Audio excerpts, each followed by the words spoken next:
Assalamualaikum warahmatullahi wabarakatuh. Halo Sobat Muda Mendunia, selamat datang di podcast UMY Talks.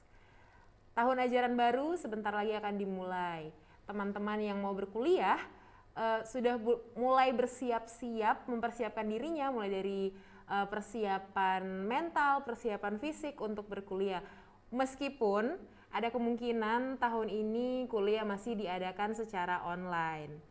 Nah, kalau di episode sebelumnya kita sudah mendengar sudut pandang review kuliah online dari mahasiswa sosial, kali ini di episode ini Sobat Muda Mendunia kita akan berbincang-bincang bersama dengan mahasiswa dari ilmu sains, lebih tepatnya mahasiswa kedokteran yang saat ini sudah berada di samping saya. Perkenalkan, Salsabila. Halo teman-teman, kenalin nama aku Salsabila Zahra Putri Arwani, bisa dipanggil Salsa. Aku dari Kedokteran Gigi angkatan 2020. Oke, asal mana Salsa? Sekarang aku tinggalnya di Solo sih Kak, jadi asalnya di Solo. Oh, karena kuliahnya online ya? Iya. Oke, jadi Sobat Muda Mendunia, Salsa ini adalah angkatan 2020 yang berarti ini ya Salsa, hampir 100% kuliahnya online ya? Iya, sampai semester 2 terakhir kemarin itu semuanya full online sih Kak, cuma kita pernah sekali waktu itu offline-nya di sekitar bulan Mei atau Juni gitu kemarin. Oke. Nah, menurut kamu nih Salsa, ada nggak sih perbedaan yang kamu rasakan semenjak kuliah, kan ini hampir 100% online ya, sama waktu SMA? Waktu SMA kan kalau nggak salah dulu belum pandemi ya? Iya, masih offline, sempet di akhir atau pas mau ujian itu sih Kak yang online-nya. Jadi kalau perbedaannya sendiri, pertama dari itu sih Kak, dari mata pelajarannya. Kalau dari mata pelajarannya itu, kalau di SMA kita kan belajar seluruh materi ya Kak, dari maksudnya pelajaran, misalkan ya aku anak IPA, ada fisika, ada matematika yang sebenarnya aku nggak terlalu minat ke sana gitu, tapi aku tetap harus belajar itu. Nah, kalau di kuliah ini kan kita udah masuk ke jurusan yang kita mau kan dari sebelumnya gitu. Jadi aku lebih semangat gitu buat belajar materi yang kita pelajari. Nah, terus kalau dari secara pembelajaran sendiri, perbedaannya kalau misalkan karena SMA kemarin itu offline dan kuliah ini online dari awal, jadi cukup ngerasain gimana ya, awal tuh susah sih Kak buat beradaptasi sama teman-teman, sama kuliahnya juga, pelajarannya kayak gitu sih Kak. Berarti ada culture shock ya? Iya, banget itu. Culture shock apa sih? Coba dong cerita. Itu sih Kak, yang pertama yang paling berbeda banget gitu kan, itu cara aku sama teman-teman tuh kenalan. Jadi kayak kita kalau misalkan baru masuk sekolah kan kita ketemu nih sama teman-teman langsung gitu, kayak kenalan langsung gitu. Kalau misalkan online kayak kemarin itu ya susahnya, kita kalau mau ketemu harus meet, bisa pakai aplikasi virtual kayak gitu. Jadi lebih susahnya di situ, dan kita belum pernah ketemu secara real orang itu gimana kayak gitu. Jadi susah banget sih Kak di situ. Gitu ya, agak sulitnya di bagian sosialisasi ya. Terus kan hampir 100% online nih. Gimana sih perasaan kamu? Kalau perasaan aku sih sebenarnya di awal itu sedih sih Kak. Sedih itu kayak maksudnya awal aku kuliah kok online gitu kan, terus ketemu sama teman-teman juga online, terus dan aku tuh ngerasain bener-bener awal aku kuliah tuh materi yang aku terima tuh nggak sepenuhnya keterima di aku gitu Kak. Jadi banyak banget ya gimana ya, adaptasinya tuh susah gitu sih.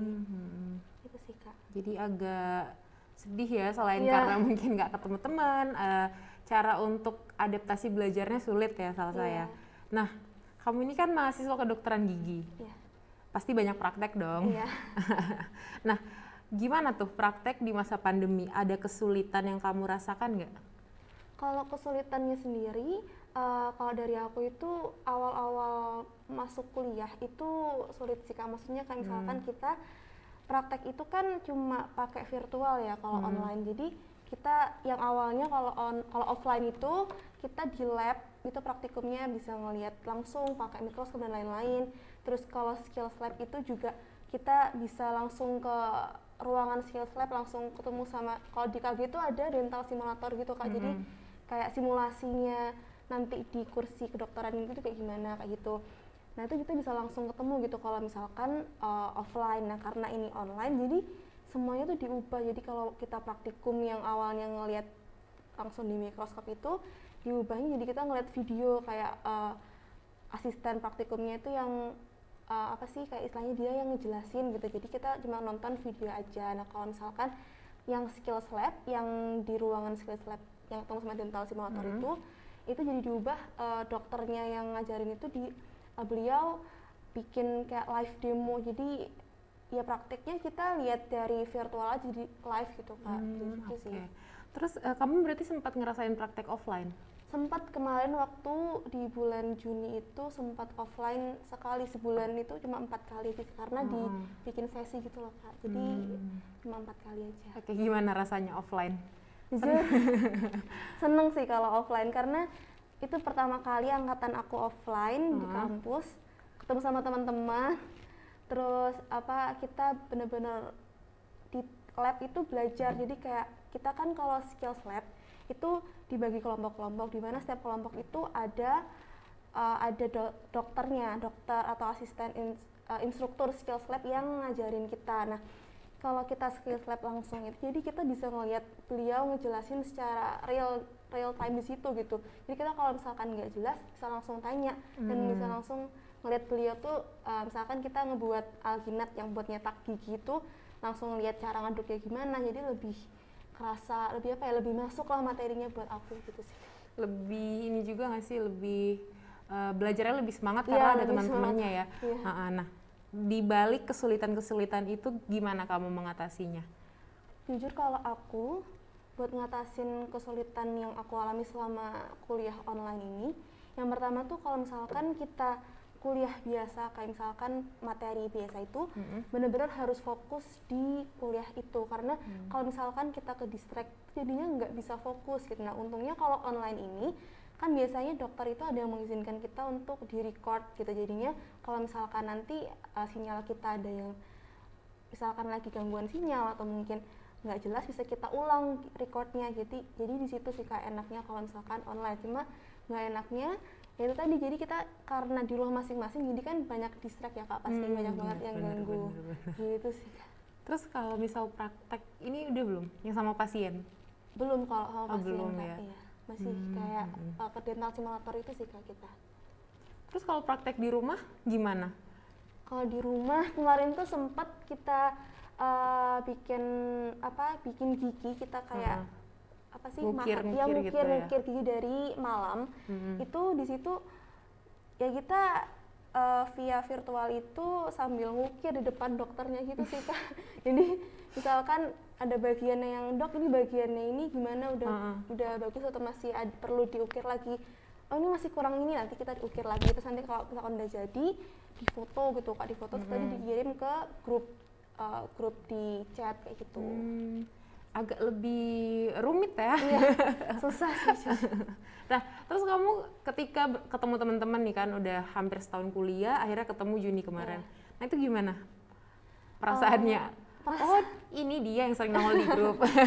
Ya itu sih, perasaannya yang pertama pasti seneng banget kan Kak, karena pertama kali ketemu sama temen secara offline dan itu di kampus gitu. Nah itu juga kayak yang ketemu, oh ternyata dia itu setinggi ini ya gitu. karena online itu kan kita cuma tahu muka kan Kak, oh orangnya ini, cuma kita nggak tahu dia seperti tinggi, apa, dia karakternya, gitu, ya, dan aku pertama kali lihat ternyata dia tinggi banget, terus ternyata dia baik banget dan benar-benar kelihatan banget di aslinya tuh kayak gimana. Itu benar-benar kaget sih Kak pas offline itu kayak wow teman-teman aku gitu. Nah tapi menurut kamu nih kan tadi udah kan kuliah online, praktek juga ada yang online, kemudian apa tadi skill bikin gigi itu harus lewat video call juga. Nah menurut kamu nih efektif nggak? Jujur awal aku masuk kuliah itu kurang efektif sih Kak, maksudnya karena belum adaptasi kan.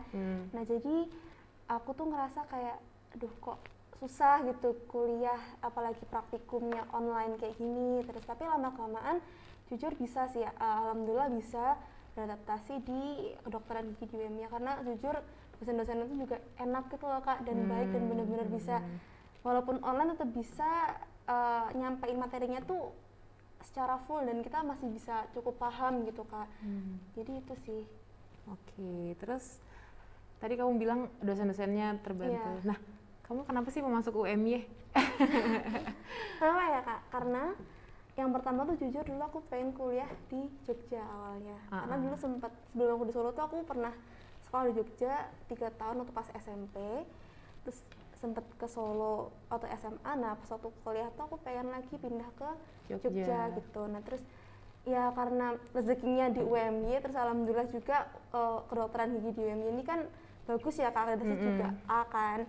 Terus aku mikir ya udahlah sama orang A juga pasti bagus kan. Ternyata emang bener setelah aku masuk emang beneran bagus dari segi dosennya, dari segi materi yang disampaikan itu semua juga aku terima secara baik dan fasilitas yang dikasih juga bagus juga gitu Kak. Alhamdulillah ya. Alhamdulillah. Nah, kamu punya strategi belajar nggak sih? Kan kalau online tadi awalnya kurang efektif. Nah, cara kamu untuk membuat yang tadinya nggak efektif itu menjadi efektif gimana? Oke, jadi kalau dari aku di kedokteran gigi itu kan kita sebulan atau pas bahasanya satu blok atau satu bab itu kita ada 4 kali ujian Kak. Jadi kita ada yang namanya kalau mata kuliah biasa yang kita sama dosen langsung itu ada namanya ujiannya itu MCQ, jadi itu kita ngerjain soal pilihan ganda banyak soalnya. Nah kalau untuk materi kuliah yang itu, kalau strategi aku setiap kuliah fokus sama apa yang dijelaskan oleh dosennya kayak gitu. Jadi kalau aku fokus, aku nerimanya pun enak. Kalau saat mau ujian, aku tinggal reviewnya itu nggak banyak gitu yang aku review. Terus kalau ada lagi ujiannya itu soka ini ujian tutorial. Jadi kita tuh di kedokteran ada tutorial di mana kita itu dibagi-bagi beberapa kelompok. Lalu di sana itu kita memecahkan suatu kasus atau skenario yang dikasih Kak. Jadi nanti ujiannya itu kita ngomong langsung ke pengujinya. Jadi kayak kita presentasi apa yang kita tahu dari kasus tersebut kayak gitu. Nah itu kalau strategi aku setelah aku beberapa kali ini menjalani ujian tersebut, aku tuh mikir kalau ternyata kalau aku tipenya kalau setelah kita bahas kasus tersebut, aku bikin kayak mind map gitu Kak. Jadi aku bikin mind map masalahnya apa. Nanti jadi waktu pas mau ujian, aku tuh jadi tinggal baca itu mind mapnya. Ternyata aku pernah nulis ini, jadi aku inget, jadi lebih memudahkan gitu Kak. Lalu juga ada ujian yang tadi aku bilang di skills lab itu ada namanya tuh OSCE. Jadi kalau di OSCE ini sama kita juga ujiannya itu ngomong gitu, kayak kita mempresentasikan apa yang kita tahu dari materi tersebut. Nah itu kalau dari aku juga sama, jadi setiap kuliah atau setiap skills lab itu benar-benar memperhatikan langkah-langkahnya, step by stepsnya. Terus kalau bisa setiap skills lab itu kalau ada yang nggak paham langsung tanya ke dokternya Kak. Jadi itu benar-benar ngebantu banget saat nanti ujian. Kita bisa ngejelasin lebih lengkap, jadi lebih kebantu buat dinilainya. Bisa ada terakhir tuh ujian namanya responsi itu kalau kita praktikum, jadi skills lab sama praktikum tuh beda Kak. Kalau praktikum itu kita yang kayak ada histologi, yang kayak lihat di mikroskop kayak gitu tuh namanya praktikum. Nah kalau di situ ujiannya tuh responsi, dia sistemnya sama kayak MCQ tadi, jadi ngerjain pilihan ganda gitu sih Kak. Cuma bedanya dia kadang nggak bisa di back soalnya. Jadi kalau misalkan udah connect ya udah, jadi yang tadi nggak bisa dikerjain lagi kayak gitu. Berarti kamu strategi belajarnya fokus ya sama tadi bikin mind map. Nah bisa ditiru tuh sobat muda mendunia. Terus nih kuliah online itu kan kebanyakan jadinya di rumah. Banyak distraksi, kemudian mungkin ada kegiatan lain. Karena kan kalau menurut aku sendiri ketika kegiatan itu dipindahkan online, malah nggak ada batasan waktu. Waktunya jadi malam aja ya, sore aja ya. Ya, nah gimana kamu ngatur waktunya? Mungkin kamu punya kesibukan lain di selain kuliah? Iya, jadi kalau aku ngatur waktunya itu jadi kalau aku lebih orangnya bisa tertata kalau aku ngebuat jadwal gitu Kak. Misalkan hari besok tuh kita mau ngapain aja sih selain kuliah, ya kita misalkan ada rapat, karena aku kebetulan juga ikut UKM jurusan. Nah gitu kadang untungnya di jurusan ini tahu gitu Kak, maksudnya misalkan full nih seminggu jadwal kuliah, jadi Sabtu Minggu dibikin eventnya tuh Sabtu Minggu gitu. Nah lalu setelah itu Kalau dari aku sendiri ngatur waktunya itu ya karena tadi kita bikin jadwal buat keseharian itu ngapain aja, jadi kita nggak bakal gimana kayak istilahnya nggak bakal apa sih, keteteran. Iya, keteteran, dan jadinya tuh ngerjain itu semuanya bisa kita lakuin gitu sih. Oke, berarti lebih ke bikin ini ya, Iya. apa namanya, jadwal. Iya, jadwal harian. Oh, kamu ikut UKM apa? Di jurusan tuh aku ikut Marka Dental Emergency. Oke, kalau di kampus? Belum sih Kak, aku ini kemarin cuma itu sih Kak, kalau di fakultas aku kemarin daftar panitia mataf yang buat fakultas. Oh, oke. Nah, kamu udah hampir setahun ya berarti kuliah di sini. Udah hafal belum gedung-gedung di sini? Tadi waktu pas mau kesini tuh nggak ngerti sih Kak gedung itu mana, karena kan dari awal kita online dan aku baru pertama kali ke kampus itu waktu Juni pas kemarin Juni ya? itu, dan itu cuma di gedungnya FKIK aja, jadi sama sekali belum pernah ke sebelah sini. Mana sih Kak, selatan ya atau utara sih? Iya, Ya, selatan. Nah itu masih belum pernah, apalagi ke gedung sini belum pernah, jadi kayak masih kurang masih hafal. bingung Iya, ya? masih bingung. Oke. Nah, terakhir nih, apa sih harapan kamu untuk kedepannya? Maksudnya siapa tahu, kita nggak tahu kan pandemi ini sampai kapan. Harapan kamu seperti apa? Kalau emang ternyata amit-amit, tapi jangan sampai kuliahnya harus online sampai kamu wisuda. Jangan sampai ya? Jangan sampai Kak. Harapan kamu apa sih? Kalau harapan aku, kalau misalkan nauzubillahnya ini pandeminya nggak selesai ya Kak. Nah, nanti buat teman-teman nih, sobat mendunia semuanya, kita kalau kuliah itu yang penting harus fokus gitu sama apa yang diajarin sama dosennya, sama dokternya kayak gitu, karena itu sangat membantu banget. Soalnya gimana ya, kebanyakan dari, jujur aku sendiri juga ngalamin di awal-awal itu agak kurang memperhatikan, jadinya keteteran banget di saat ujiannya kayak gitu. Jadi ya harapan aku teman-teman semua bisa fokus waktu pas kuliah, jadi nggak sambil apa sih, nggak sambil ditinggal Sambil gitu, tidur. Iya.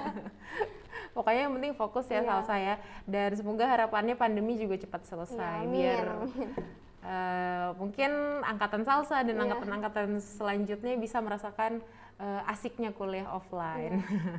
Nah, Sobat Muda Mendunia, tadi kalau kita dengar nih dari Salsa, kuliah online itu emang banyak obstacle ya, banyak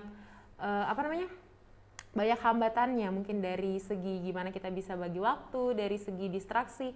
Tapi dalam menjalaninya itu kita harus fokus. Yang penting kita fokus dan niat kita itu lurus.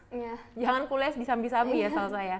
Oke. Nah, Salsa terima kasih ya udah meluangkan waktunya. Ini sayang sekali kita harus terbatas oleh waktu. Terima kasih Sobat Muda Mendunia sudah menyaksikan. Semoga dengan perbincangan aku dan Salsa ini mungkin ada calon mahasiswa yang mahasiswa kedokteran gigi khususnya yang menyaksikan bisa lebih terpacu semangatnya. Oke, wabillahi taufiq wal hidayah. Wassalamualaikum warahmatullahi wabarakatuh. Sampai jumpa di UMY Talks episode selanjutnya.